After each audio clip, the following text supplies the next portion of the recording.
यार ये बताओ, आपके भारत में ही सारे ईश्वर और देवता हैं क्या? आप ये कह रहे हैं कि इंडिया में कोई नबी नहीं आया। मेरे सामने एक हाँ। नरेशन है और वो नरेशन एक मशहूर। तो अस्सलाम वालेकुम दोस्तों, आ गया हूँ फिर से एक और एक नई इंटरेस्टिंग वीडियो के साथ। तो आज की जो हमारी वीडियो का टॉपिक होने वाला है उस पर होने वाला है कि हिंदू भाई आते हैं और वो पूछते हैं पंडित जी से कि जो जितने भी भगवान लोग हैं वो भारत में ही क्यों आए। उनको भी सवाल होंगे, किसी बाहर मुल्क के कोई हिंदू पूछते हैं उनसे, तो वो पंडित जी से पूछते, देखते हैं इसका क्या जवाब दे पाते हैं पंडित जी। और दूसरा फिर मुफ्ती यासिन नदीम वाजिदी साहब की स्ट्रीम में भी एक बंदा आता है, वो पूछता है कि क्या कोई नबी भारत में आए थे या नहीं आए थे, ये पूछता है। तो चलिए हम आगे बढ़ते हैं। वीडियो का ओरिजिनल लिंक आपको डिस्क्रिप्शन बॉक्स में मिल जाएगा, तो पहले आप उसको चेक करिए। भारत के अलावा दोस्तों दूसरे देशों के जितने सारे लोग हैं उन लोगों के मन में आमतौर पर एक ही सवाल होता है हिंदू धर्म को लेकर कि जितने सारे भगवान या जितने सारे देवी देवता वगैरह है हिंदू धर्म में, वो सब के सब भगवान आखिर भारत में ही क्यों है। दूसरे भगवान या दूसरे देवी देवता तो दुनिया के अलग अलग देश में भी होना चाहिए था, यानी दूसरे देश में भी जन्म लिया हुआ होना चाहिए था, पर ऐसा क्यों है कि सब के सब भगवान भारत में ही जन्म लिया हुआ है। इस सवाल को दोस्तों पूछते हैं एक दूसरे देश की कोई गैर हिंदू हमारे भारत के एक हिंदू भाई साहब से। तो वो भाई साहब उस सवाल की जवाब नहीं दे पाता है और उस सवाल को लेकर आता है आज इस हिंदू के गुरु अनिरुद्ध आचार्य जी के पास। तो ये गुरुजी उस सवाल की जवाब किस तरह से देते हैं वो हम आगे वीडियो में देखने जा रहे हैं, जो कि बहुत ही इंटरेस्टिंग होने वाला है।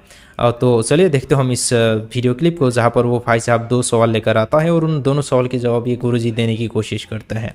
तो चलिए पहले हम इस क्लिप को देखते हैं और साथ ही बाद में हम मुफ्ती यासिन नदीम साहब का एक सवाल जवाब को भी सुनते हैं, जिसमें एक हिंदू भाई साहब आकर ये सवाल पूछते हैं कि कुरान में तो ये बताया गया है कि दुनिया के हर एक कौम में अल्लाह ताला ने नबी भेजा था, तो फिर भारत में क्यों कोई नबी का जन्म नहीं हुआ। तो मुफ्ती साहब इस सवाल के जवाब को किस तरह से रेफरेंस दे देकर समझा देते हैं वो हम वीडियो में आगे देखने जा रहे हैं।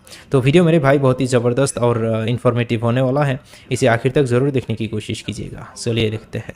मेरा नाम अनुज है। मेरे दो सवाल हैं। एक सवाल का तो मुझे आधा आंसर पता है और दूसरा सवाल का मुझे आंसर नहीं पता। पहला सवाल ये है गुरुजी कि हम सब भगवान के पुत्र हैं, तो और ये मृत्यु जब हमें होती है तो बहुत कष्ट होता है हम सबों को, तो भगवान ने इतनी दुखदाई मृत्यु हमें क्यों दी और इसका कोई सरल उपाय क्यों नहीं दिया? मृत्यु दुखदाई नहीं होती, ये बात सही है कि जन्मत मरत दुसह दुख होई, लिखा है दर्द बहुत होता है, परंतु किसको दर्द होता है? भाई जो संसार से ज़्यादा अटैच है, जो संसार से ज़्यादा जुड़ा है, उसकी मृत्यु में उससे दर्द पीड़ा ज़्यादा होती है। पर जो भगवान से जुड़े भक्त हैं उनकी मृत्यु यूं चुटकियों में हो जाती है, उन्हें दर्द नहीं होता ज़्यादा, पीड़ा नहीं होती ज़्यादा। तो मृत्यु सांसारिक लोगों की बड़ी दर्दनाक होती है, तो कोशिश ये करें कि हमारा मन भगवान में लगे। और मृत्यु एक अटल सत्य है, कैसे भी मरना हो मरना तो पड़ेगा। दर्दनाक की बात रही तो वो दर्द इसलिए है, वो दर्द इसलिए मिलता है कि माँ जब गाल में आपके थप्पड़ मारती है ना तो दर्द बहुत होता है, लेकिन वो दर्द का मतलब माँ आपसे दुश्मनी रखती है या आपका नुकसान चाहती है, इसलिए माँ थप्पड़ नहीं मारती। माँ यदि गाल में एक चांटा मारती है ना तो उसमें भी बच्चे का हित होता है। भगवान दर्द इसलिए देते हैं कि बेटा देख इतना दर्द होता है, तो ऐसे कर्म करके अब इस चक्कर में ना आना पड़ा, मेरी शरण में रहे, इसलिए दर्द देते हैं, इसलिए थप्पड़। दूसरा सवाल थोड़ा सा अलग है। एक्चुअली मेरी कोरिया की एक फ्रेंड है, साउथ कोरिया की, और उसका कहना है कि यार ये बताओ, आपके भारत में ही सारे ईश्वर और देवता हैं क्या? हमारे मतलब उसका कहना है कि हमारा जो भारत है 2.5% पूरे वर्ल्ड में कवर करता है, तो ऐसा क्यों कि सिर्फ भारत में ही बोले जाते कि इतने करोड़ों मंदिर हैं और करोड़ों देवता हैं, तो हमारा क्या? भगवान की व्यापकता तो सब जगह, हरि व्यापक सर्वत्र समाना, चाहे अमेरिका हो, लंदन हो, जापान हो, पेरिस हो, कहीं हो, जर्मनी हो, इटली हो, कहीं हो, भगवान सब जगह हैं। और भगवान का भक्त जो जहाँ से पुकारेगा भगवान वहाँ है। पर एक बात देखिएगा कि क्या केसर की खेती हर जगह हो सकती है? जी नहीं, जी नहीं, नहीं। केसर के लिए अनुकूलता, वहाँ की मिट्टी, वहाँ का जलवायु, वहाँ की सब चीज़ें अनुकूल चाहिए, केसर हर जगह नहीं हो सकती। उसी प्रकार भगवान का अवतार वहीं होता है जहाँ भक्तों की अनुकूलता उन्हें प्राप्त होती है, वहाँ अवतार लेते हैं। हर देश को देश कहा जाता है, एक भारत को ही माँ कहा जाता है, भारत माता। माँ क्यों कहा जाता है? क्योंकि जहाँ माँ होगी वहीं तो राम और कृष्ण जैसा बेटा होगा। आप ये कह रहे हैं कि इंडिया में कोई नबी नहीं आया। मेरे सामने एक नरेशन है और वो नरेशन एक मशहूर, एक हमारे यहाँ हदीस की किताब है, उसका नाम है मुसन्नफ अब्दुल रज़्ज़ाक। उसमें हजरत अली रजी अल्लाह अन्हु का ये कौल है कि दो वादियां, दो वैलीज जो हैं वो सबसे बेहतर वैलीज हैं। पहली वैली जो है वो तो मक्का है, जहां हम लोग इबादत के लिए जाते हैं, वो हमारा किबला है। और दूसरी बात उन्होंने कही ववादिन फिल हिंद, और एक वैली है इंडिया में कि जहां आदम अलैहिस्सलातु वस्सलाम आए। तो भैया हमारे यहाँ जो प्रॉफिट्स की ट्री है उसमें जो पहले प्रॉफिट है वही इंडिया में आए हैं। अब आप ये कैसे कह सकते हैं कि सारे प्रॉफिट जो है वो मिडिल ईस्ट में आ गए? पहले ही इंडिया में है। आप म्यूट पर हैं। ये तो आपका क्लेम हो गया ना सर। क्लेम नहीं है, मैंने आपको रिवायत बयान कर दी, आपको रेफरेंस दे दिया मैंने मुसन्नफ अब्दुल रज़्ज़ाक का। मेरा बोलने का मतलब ये है सर कि उनके जो टीचिंग जो है वो हम तक नहीं आए। जैसे आपने सवाल चेंज कर दिया, आपने कहा नबी नहीं आए, तो मैं उसका जवाब दे दिया कि नबी आए हैं। और मैं ये भी बता दूं कि बहुत नबी आना या ना आने का इसका मतलब, आपका सवाल यही था, जो सवाल आपने किया आप उसी पर रहिए, सवाल बदलिए मत। आपने सवाल किया कि सारे प्रॉफिट्स मिडिल ईस्ट में आए हैं। अगर यही आपका सवाल होता टीचिंग का, तो बताइए कि मिडिल ईस्ट में जितने प्रॉफिट्स आए क्या सबकी टीचिंग अभी सेफ है? हम तो मानते हैं कि किसी की भी टीचिंग महफूज नहीं है सिवाय रसूल अकरम सल्लल्लाहु अलैहि वसल्लम की तालीमात के। तो फिर आपका वो सवाल कि अगर टीचिंग से मुताल्लिक है तो वो सवाल भी सही नहीं है, क्योंकि आपने रेफरेंस दिया था मिडिल ईस्ट के प्रॉफिट्स का, और हम मानते हैं कि मिडिल ईस्ट में जितने भी प्रॉफिट्स आए उनमें से किसी भी की भी तालीमात जो है वो जू की तू बाकी नहीं रही हैं। सिर्फ तालीम बाकी रही है किसकी? रसूल अकरम सल्लल्लाहु अलैहि वसल्लम की। इसीलिए हम ईसाईयत को गलत मानते हैं, इसीलिए हम यहूदियत को गलत मानते हैं। तो आपने बात की प्रॉफिट्स आने की, उसका मैंने रेफरेंस दे दिया।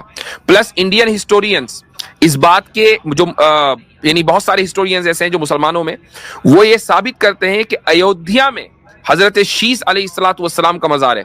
हालांकि हम उसको 100% उसको वेरीफाई नहीं कर सकते, उसके लिए उसका कोई तरीका हमारे पास नहीं है, लेकिन बहरहाल ये एक हिस्टोरिकल समझ लीजिए कि क्लेम है।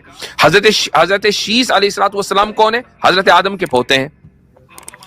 तो भाई अच्छा एक चीज और मैं बता दूं आपको, ये भी क्लेम ही के दर्जे में है। मैं एक समझ लीजिए कि कोई 10 साल पहले गया, मेरा सफर हुआ तमिलनाडु का। तो तमिलनाडु में जहां से वो रास्ता जिसको आप लोग राम सेतु बोलते हैं और मुसलमान उसको बिरज आदम बोलते हैं, तो वहां पर जो मेरा जाना हुआ, वहां पर 2 कब्रें हैं, बड़ी लंबी लंबी कब्रें हैं, वो 60-60 गज की।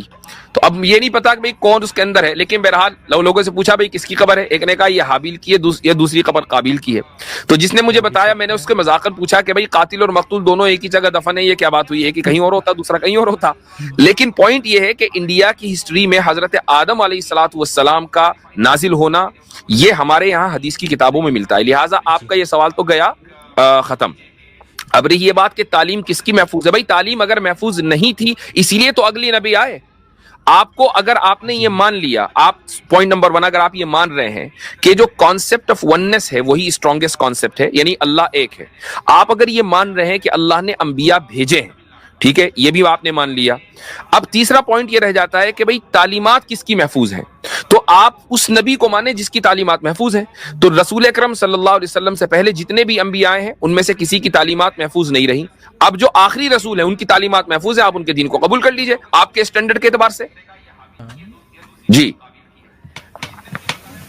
सर, मेरा मतलब उसमें और स्पेसिफिक ये क्वेश्चन था कि जैसे प्रॉफिट जीसस है या प्रॉफिट अब्राहम है और प्रॉफिट मोहम्मद है, तो इनके टीचिंग्स का जो डोमिनेंस है वो मिडल ईस्ट में या जो उसका आसपास का जो एरिया है वहाँ पे दिखता है। पर अगर कोई नबी जो रशिया का रीजन है या चाइना का रीजन है या इधर अपना जापान इंडोनेशिया का ये जो रीजन है, तो इसमें के अच्छा प्रॉफिट जीसस का, चलो थोड़ी देर के लिए मान लिया मैंने, प्रॉफिट जीसस की सुन लीजिए, प्रॉफिट जीसस की आपके एतबार से मिडिल ईस्ट में आए, यरूशलेम में आए, ठीक है, यरूशलेम मिडिल ईस्ट में है, लेकिन उनकी टीचिंग का डोमिनेंस यरूशलेम में ही नहीं है, ठीक है, यरूशलेम में इस वक्त कौन है? यहूदी पावर में है। जो यहूदी हजरत ईसा को नहीं मानते, हजरत ईसा को तो वो दज्जाल मानते हैं। Hold on, let's complete. नहीं नहीं नहीं, अब आप देखिए, अल्फाज ना बदलें। उनकी टीचिंग का डोमिनेंस का सबसे ज्यादा कहां पर है? यूरोप में और अमेरिका में। अमेरिका प्रोटेस्टेंट है और जो यूरोप है वो उसका एक बड़ा हिस्सा कैथोलिक है। साउथ अमेरिका में जहां हजरत ईसा अलैहिस्सलाम कभी नहीं गए, वहां सबसे ज्यादा कैथोलिक बसते हैं। तो भाई हजरत ईसा आए कहां, डोमिनेंस कहां है? तो ये कौन सा आपका मेयार हुआ? यस सर मतलब इधर के एरिया में तो नबियों के नाम वगैरह दिखते हैं, और इधर का जो एरिया है वहाँ पे तो मतलब प्रॉफिट का कोई कॉन्सेप्ट ही नहीं दिखता। मुझे बताइए कि अमेरिका के ताल्लुक से किसी नबी का कोई जिक्र है? नहीं है। लेकिन ऐसा नहीं है कि अमेरिका में कोई ना आया होगा, लेकिन इंडिया के ताल्लुक से नबी का जिक्र है, हजरत आदम का जिक्र है। तो आप उसको क्यों नहीं तस्लीम कर रहे? तो बट सर आपका इस्लाम तो बोल रहा है कि पूरे वर्ल्ड के हर एरिया में आए हैं, तो हाँ, फिर बिल्कुल। मतलब कोई चाइना में आए या ओ भाई रुक जाइए, इस्लाम ने बिल्कुल बोला है कि दुनिया के हर कौम में अल्लाह ताला ने एक नबी भेजा है। और हमारे यहाँ रिवायतों के अंदर है कि इन अंबिया की तादाद 1 लाख के आसपास है, कोई कहता है 1,24,000 है वगैरह वगैरह, वो लेकिन लाखों में है।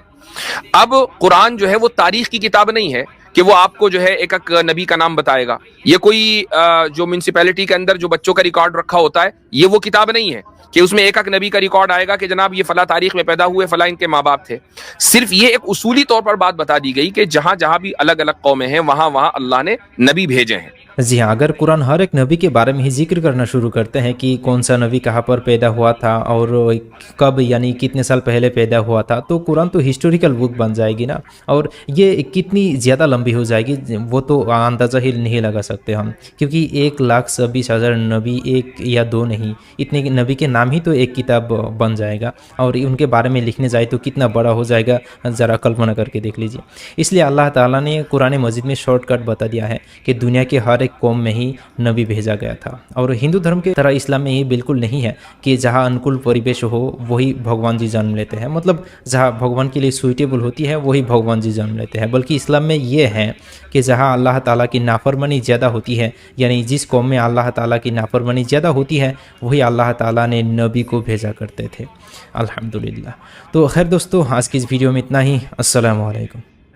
तो गाइस कैसा लगा आपको ये वीडियो? मैं आपको इतना ही बोलूँगा, लेकिन पहले ये भाई का चैनल भी चेक करें, डिस्क्रिप्शन बॉक्स में इनके चैनल का लिंक मिल जाएगा। तो आपको कैसा लगा